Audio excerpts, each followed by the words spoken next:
So, among those two different portrayals of Emperor Qianlong, who is the bigger big pig Trotter?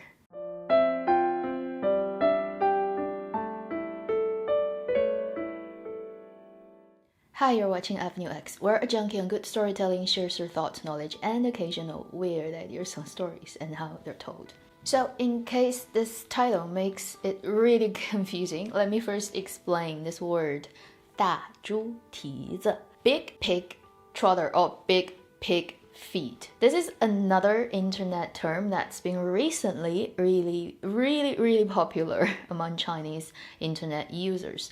Its origin probably comes from previous years when there's some video online about somebody buying something in a wet market and then using a pig feet. Then this year, because of 延禧攻略, the story of 延禧 Palace, the female lead character in the drama calls the emperor Qianlong 人头猪脑, human head pig brain. That term gets brought up on the live comments section. People start to type 大猪蹄子, 大猪蹄子. Now it's being used everywhere to describe kind of men that are treating women disrespectfully, very narcissistic, or the kind of men who are always sweet talking to you, but then they turn around and then they do that to other women.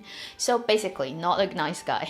And when you are that type of guy, you're called 大猪蹄子. As it happens, two Qing Dynasty court drama featuring the one same emperor at the same period come out back to back on China's internet. The first one is 延禧攻略. Right at the end of it, before it finished airing, the next one comes out, Story of Ru Yi Zhuan, which is also basically a sequel of Empress in Palace 1. Now we have two super long dramas, 70 and 87 episodes about chick fight. Let me see how I can make you miscarry, basically. And we have two different portrayal of the same period and same court. What is interesting is in both dramas, the only male lead actor is the emperor, and we have two emperor to compare with. And we can say they're both 大猪蹄子 because historically Qianlong had over 50 women recorded with names and rankings as his concubines, but then the ones that hasn't been recorded probably goes over, 100, 200. He lived a long life. He's one of the longest reigning monarch in China's history and very important person who basically is sitting at the time where China starts to decline from a real superpower in the international sense to the recent 100, 200 years of just being semi-colonized by Western powers. So he's sitting at that threshold when things start to go bad. But both of those dramas don't feature him in that sense. In the political sense, it features him as the sort of only thing that every other women go around because he is the only man and they are all there to serve him. So it's a pure inner court drama. So in those two versions, who is the worst one? Who is the lesser lovable guy? I've watched both dramas in a similar way, which is what I call IKEA drama watching way, which is I have it on my iPad. I would be looking at it occasionally while I'm doing other things. So I didn't give either of them like 100% focus. And Ru Yi Zhuan hasn't finished airing, but then because they put out promo, short pieces of future episodes and it's almost already till the very end. Ru Yi Zhuan also has a book existing and it's based on the book and it's pretty much following to the T. I don't need to watch the last episode to basically know what's going on. So now I know those two dramas in similar ways. I think it is fair to compare them in this way. I would say 延禧攻略 in general has a lighter tone because of the female character is a lighter person and it's less serious. The emperor portrayed by Nie Yuan in many ways is more lovable and more relatable than Huo Jianhua's portrayal in Ru Yi Zhuan. First, I think it's due to the actor's ability. Nie Yuan is really good. He's a really good actor. In comparison, Huo Jianhua is not as good.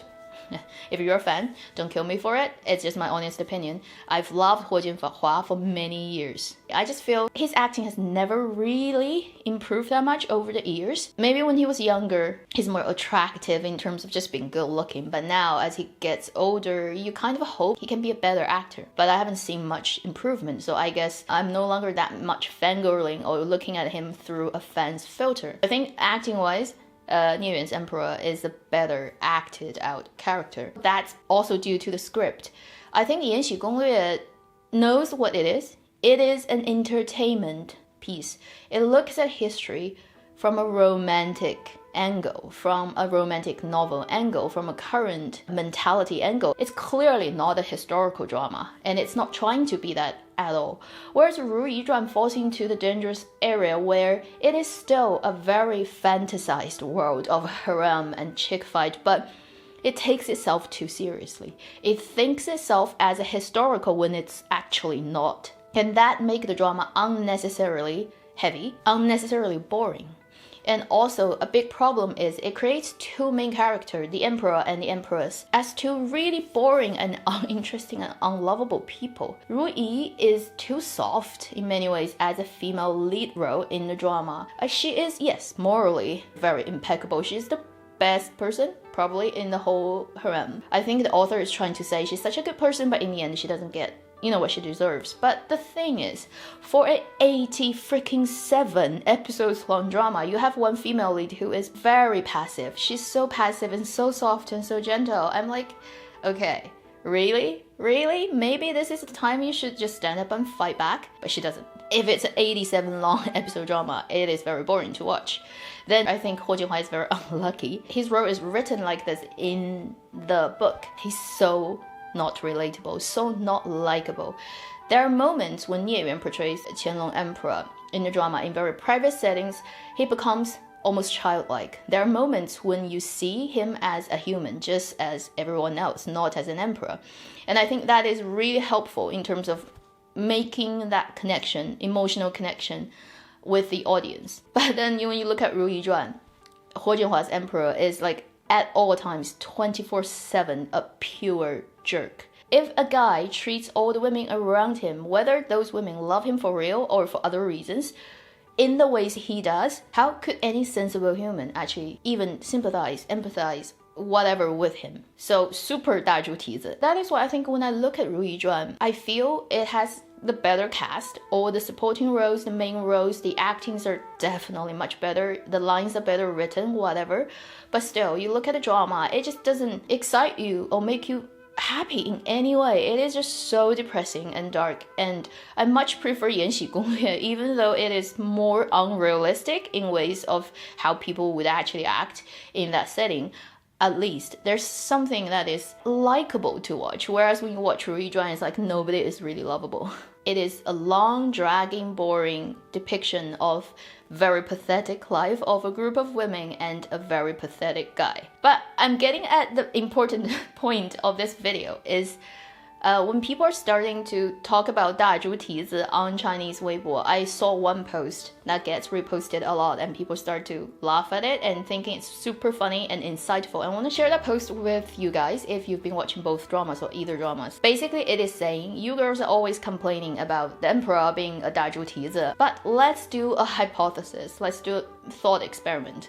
Let's say we live in a matriarchal society instead of patriarchal, and you happen to be the emperor, the woman emperor of the country you're running it. You can have a harem and you can put as many as good-looking men that you like into your harem, whoever you like. So let's picture, as a straight woman, every film star, TV star, music, talents, everybody you've ever fantasized about, okay? All of them in your harem, and you can pick and choose whoever, and you can do whatever you like with them. And it's completely rightful. It is lawful. It's legal. It is expected. You have the rights. There's nobody would say it's wrong in any way.